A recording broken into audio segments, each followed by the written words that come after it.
আল্লাহর কথার কোনো গুয়া মাথা আমি কিছুই পাই না। মাথা কোনটা গোয়া কোনটা এটা আমি পাই না। আপনারা দেখেছেন বাউল শিল্পী আবুল সরকার আল্লাহরে নিয়ে বাজে মন্তব্য করেছে, শয়তানটারে প্রশাসন গ্রেফতার করেছে। আমরা প্রশাসনকে ধন্যবাদ জানাই।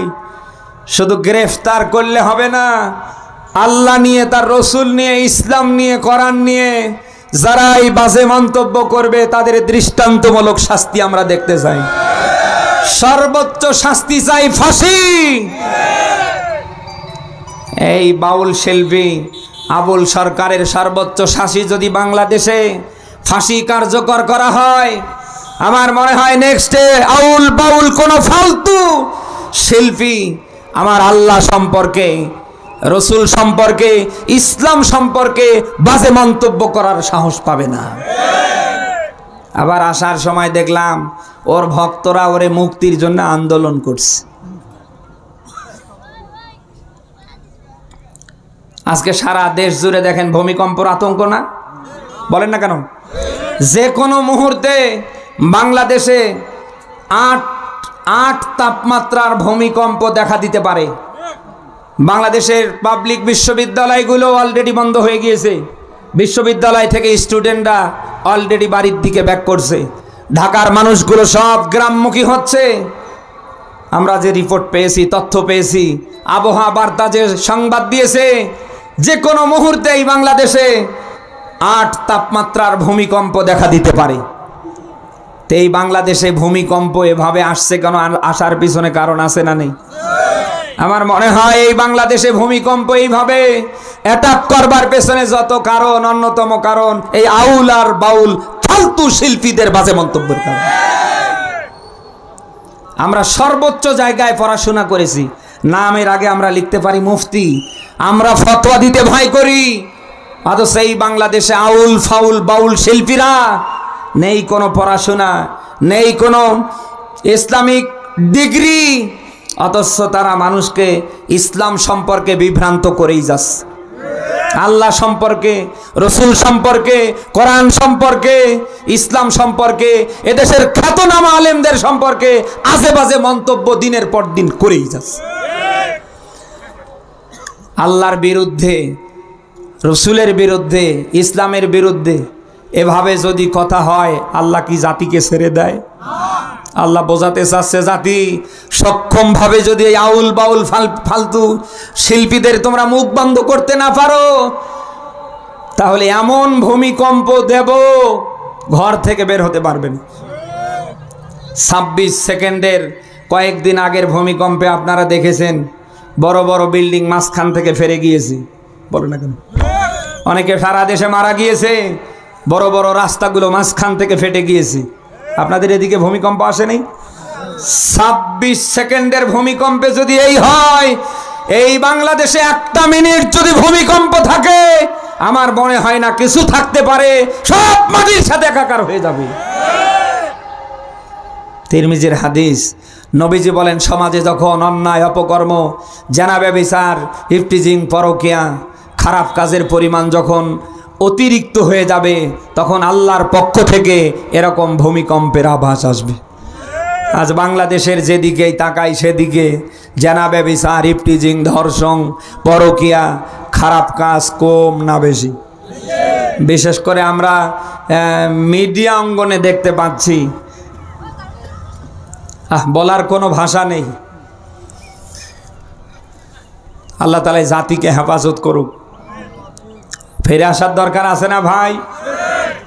প্রাণ প্রিয় পঞ্চগড়বাসী, কেন আপনি ফিরে আসবেন? আর ফিরে আসাই বা কেন দরকার? একটা বার কি কখনো চিন্তা ভাবনা করেন, কিয়ামতে আপনার অপরাধের কারণে যদি আল্লাহ আপনাকে জাহান্নামে দেয়, আপনার অবস্থাটা কি হবে? সামান্য সিজনারি একটু ঠান্ডা আপনি নিতে পারেন না, গরমের সময় আপনি গরম নিতে পারেন না। জাহান্নামের আগুন আল্লাহ জ্বালাবে মানুষ আর পাথর দিয়ে। ওই জায়গায় যদি আপনার অপরাধের কারণে আল্লাহ ফালিয়ে দেয়, আপনার অবস্থান থাকবে? বলেন, কিসের ধান্দায় কি করছেন? আজ একটু বিপদে পড়লে কত মানুষ আপনার সামনে চলে আসবে, কেউ হয়তো অর্থ দিয়ে, বুদ্ধি পরামর্শ দিয়ে অনেকে অনেকভাবে সহযোগিতা করবে। আর ওই দিন যদি আপনি বিপদে পড়েন, আপনার কোন আব্বা বাঁচাবে? এমন একটা ভয়াবহ ময়দান আমার আল্লাহ ওই দিন দাঁড় করে ফেলবে, কেউ কারোর জন্যে না। আদম আলাইহিস সালাম থেকে ঈসা রুহুল্লাহ পর্যন্ত, পাওয়ারফুল বড় বড় নবীরা পর্যন্ত ওই দিনের ওই ভয়াবহতা দেখে চিৎকার দিয়ে দিয়ে কথা বলবে, ইয়া নাফসি ইয়া নাফসি। নিজের টেনশনে পাওয়ারফুল নবীরা, আদম নবীর মতো নবী, নূহ নবীর মতো নবী, মুসা নবীর মতো নবী, ইব্রাহিম নবীর মতো নবী, হযরতে ঈসা নবীর মতো নবীরা ওই দিন নিজের টেনশনে ব্যস্ত থাকবে। চিন্তা করেন তো ওই সময় আপনার আমার কি হয়ে যাবে? আজ এই দুনিয়ায় আমি আপনি যা করছি, আমার হিসাব আদৌ কি অন্য কেউ দেবে? বলেন। আমি যেভাবেই হোক আমার পরিবার চালাচ্ছি, আমার পরিবার শুধু খাওয়ার মালিক। বলেন তো আমার দ্বারা যা হচ্ছে এই হিসাবটা কি আমার পরিবার দেবে? আজকেই গিয়ে রাতে বউর গলা ধরে বলবেন, বউ 40 বছর ধরে এক ছাদের নিচে তোমারে নিয়ে বসবাস করছি, তো আমি এই করেছি, তুমি কি আমার অপরাধের ভাগ নিবা না? নেবে তো নাকি? আরে ভাই, আপনার হিসাব আমি দেব না, আমার হিসাব আপনি দেবেন না, পৃথিবীর কেউ দেবে না। প্রত্যেকের হিসাব প্রত্যেককেই দেয়া লাগবে। সূরা মারিয়ামের 95 নম্বর আয়াতে পাবেন, আল্লাহ পাক বলেন, কুল্লুহুম আতিহি ইয়াউমাল কিয়ামাতি ফারদা। বলেন আল্লাহু আকবার। আয়াতটার দিকে খেয়াল করেন তো। আল্লাহ বলেন প্রত্যেকটা মানুষকে কিয়ামতে ডাকা হবে, পৃথক পৃথক, আলাদা আলাদা, একা একা। আলেম যারা আছেন তারা বুঝবেন, ফারদা আলিফ, এই ফারদা শব্দের অর্থ পৃথক পৃথক, আলাদা আলাদা। দুইজনকে আল্লাহ একসাথেও ডাকবে না, আলাদা আলাদা, একা একা। আমারে আল্লাহ ডাক দেয়া বলবে, আবু বকর 80 বছর 90 বছর হায়াত বাবার পরে কোথায় কি করেছিস, কার পিছনে ছুটছিস বল, আমি কি জবাব দেব? বলেন। আজ দুনিয়া আসামিদেরকে আদালতে ওঠানো হয়, কোর্টে যখন তাদেরকে নিয়ে আসা হয়, তাদের জবানবন্দি হয় মুখের দ্বারা। আর আল্লাহ তো ওই দিন মুখের দ্বারা কোনো কথাই নেবে না, মুখটা আপনার বন্ধ হয়ে যাবে, মুখ কথা বলতে পারবে না। আল্লাহ তাআলা আহ্বান করবে, বান্দার হাত বল, 90 বছর হাত বাবার পরে তোরে দিয়ে কি কি করেছে। এই শুনতেছেন?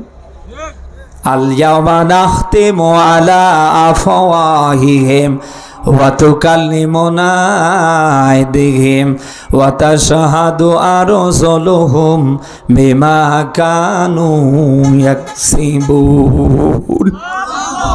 সূরা ইয়াসিন 36 নম্বর সূরার 23 নম্বর পারার 3 নম্বর ব্যারিস্টার 62 নম্বর আয়াত। এটা আল্লাহ পাক বলেন, কিয়ামতে আমি মানুষের মুখ বন্ধ করে দেব, সেলাই করে দেব, মুখ মোহর মেরে দেব, মুখ কথা বলবে না। বান্দার হাত আমার সাথে কথা বলবে, পা কথা বলবে। আল্লাহ ডাক দেয়া বলবে, বান্দার হাত বল, ধরে দিয়ে কি কি করেছে সব বলে দিতে পারবে না? পারবে না? বলেন। ওই দিন 4টা সাক্ষী এভাবে আল্লাহ দাঁড় করিয়ে ফেলবে। প্রথম সাক্ষীটাই হবে অঙ্গ প্রত্যঙ্গ, হাত সাক্ষ্য দেবে, পা সাক্ষ্য দেবে। 2 নাম্বার সাক্ষী হবে জমিনের মাটি। 3 নাম্বার সাক্ষ্য হবে ফেরেশতাদের লিখিত আমলনামা। 4র্থ নাম্বার সাক্ষ্য হবে সরাসরি আল্লাহ নিজেই। পঞ্চকার বাঁশি আমি জানতে চাই, যা করেছেন কিয়ামতে আল্লাহ যদি এইভাবে আপনার একা একা দাঁড় করিয়ে তার আদালতে হিসাব নেয়, আপনার কোন আব্বা আছে ওই দিন বাঁচাবে? আমারে বলেন। বলেন, কিসের ধান্দায় কি করছেন, কার পিছনে ছুটছেন? একটাবার কি চিন্তা ভাবনা হয় না আমার ওই দিন কি হবে? আমি যদি অপরাধীদের কাতারে পড়ে যাই, আমার তো সব শেষ। একটাবার কি এতটুকু চিন্তা ভাবনা আপনার হয় না? কিসের ধান্দায় কি করছেন?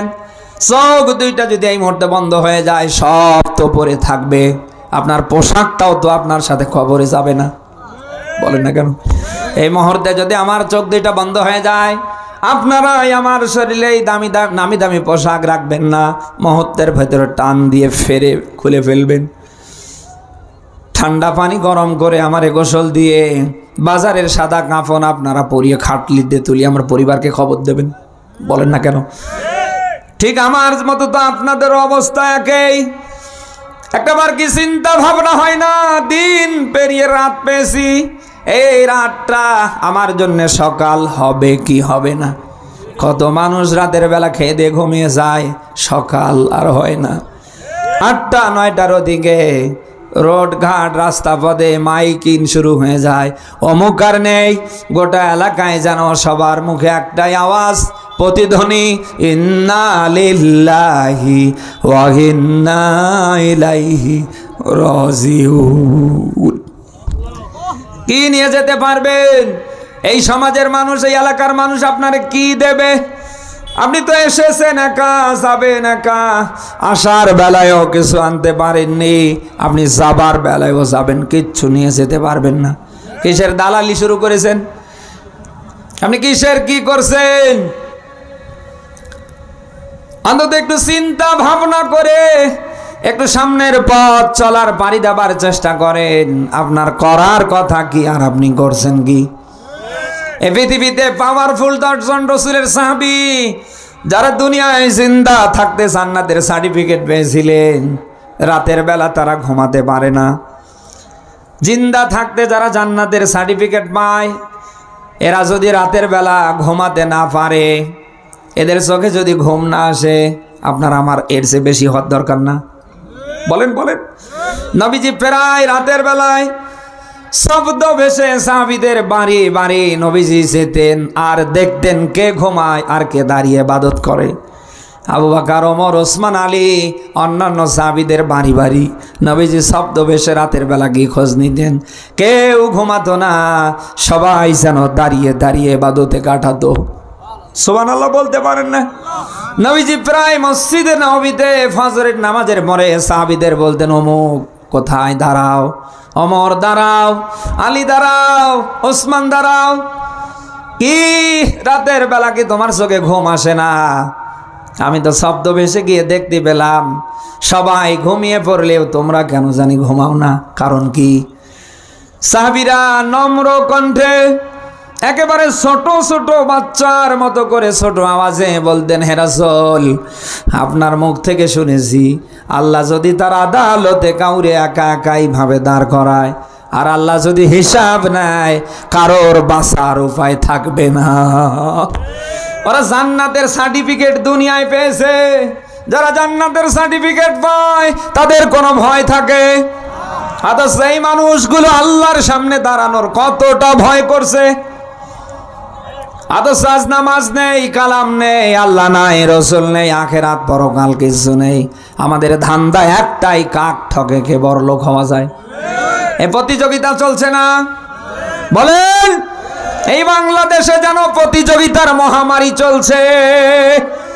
কি দেখতে পাই, যার যত হয় ওর যেন তত আকাঙ্ক্ষা বাড়ে। আমি হুজুরের এক সময় 10 টাকা ছিল না, এখন 10 লাখ টাকার মালিক আল্লাহ বানানোর পরে এখন আমার টার্গেট হচ্ছে 10 কোটি টাকা কখন হবে? বলেন না কেন? শুধু আপনি বলে কথা না, আমি বলে কথা না। বানি আদমের পেট পৃথিবীর কোনো সম্পদে ভরবে না, এর পেট ভরবে তখন এ কবরে যাবে যখন। কবরের মাটি ছাড়া কারোর পেট ভরে? আপনি কি দেখেন? যার যত হয় তার তত আকাঙ্ক্ষা বাড়ে। বলেন। আরে ভাই কি করছেন? একটু চিন্তা ভাবনা করে করেন। কিচ্ছু নিয়ে যেতে পারবেন না, কেউ আপনারে কিছুই দেবে না। আপনি যেভাবে এসেছেন আপনার ওইভাবেই যাওয়া লাগবে। কি নিয়ে আল্লাহর সামনে দাঁড়াবেন? আমার মনে হয় এই চিন্তা ভাবনা যদি আজকে থেকেই শুরু হয়ে যায়, অন্তত আমার দ্বারা কোনো অন্যায় অপরাধ সামনে হবে না।